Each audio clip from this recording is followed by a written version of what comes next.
What do you think is the enemy of decision making? What is the greatest enemy of decision makers today? That too much information is what fuels the enemy. What is the enemy? Somebody, you had something? What? Not enough what?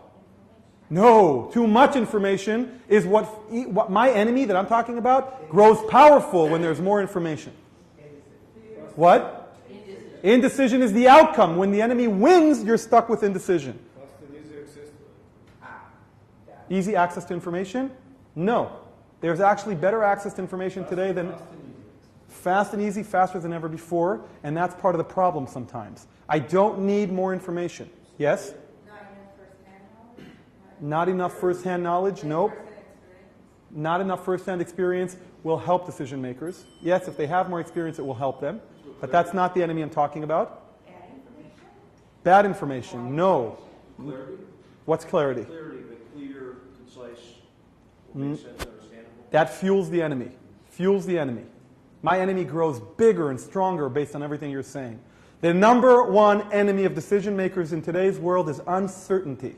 The world changes faster today than ever before.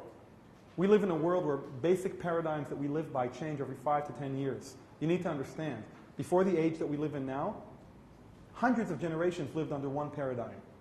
Now we have one generation living under tens and hundreds of paradigms. Changing like that. Changing so quickly. So the amount of time I have from the minute a paradigm is born to the minute it becomes obsolete is shrinking. The amount of information I have to digest in that shrinking time frame is growing, and the result that I'm left with is complete uncertainty. Knowledge is certainty. Knowledge is the answer to so what?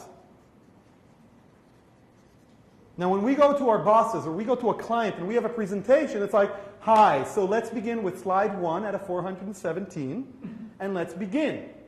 Did you know? Let's begin with, right, and there's like a report with 100 different tables and all that stuff, and there's a pie with 1 billion numbers, and who can cover all of that stuff? And what we do is, we aggregate information, we come to our client, we come to our bosses, we come to our colleagues, and we say, oh look, dump. And we've basically added more information that they need to digest. Are we an asset or a burden? Complete burden. But if I said to you, anybody who here gives me $1, I'll give him 50. Would you do it? Yes. Good. And if I said to you, give me 3 minutes and I'll give you certainty that's equivalent to 100 hours of research, would you do it? Yes. In a minute. Those 3 minutes, the conclusion is your knowledge. When we present to management, we start at the end. We say, if we want to achieve this, remember?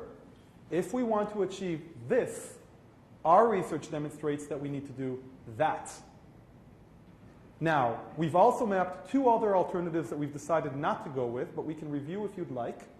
But let's begin with why we think we should use this one, and we'll actually start with the costs involved. Then the benefits we already know.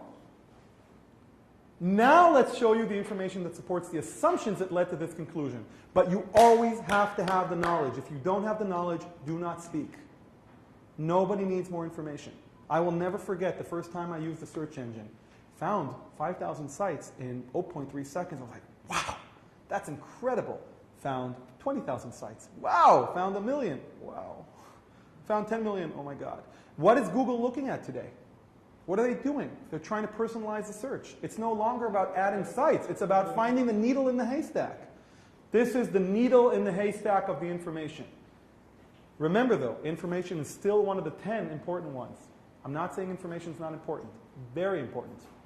But it's only raw material that you need to distill on behalf of the other person in order to reach the knowledge they need that will get them to collaborate with you.